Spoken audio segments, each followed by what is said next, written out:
光他妈低调还是不够的，有时候还是要适当的秀一下自己。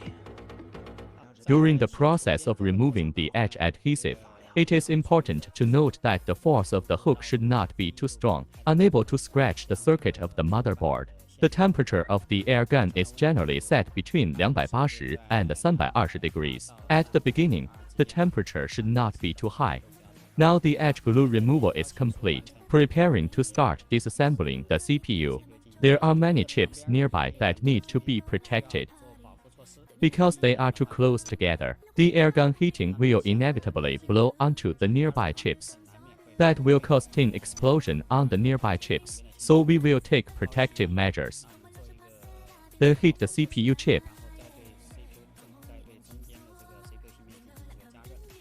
The model of this airgun is Quick 2008. The temperature of the airgun is generally set between 350 and 400 degrees.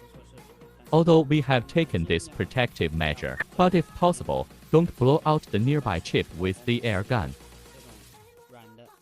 We use this soft blade to perform an exploratory disassembly of the CPU.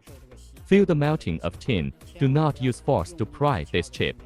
When the tin hasn't completely melted yet, let's blow as much as possible and slowly insert this blade into it.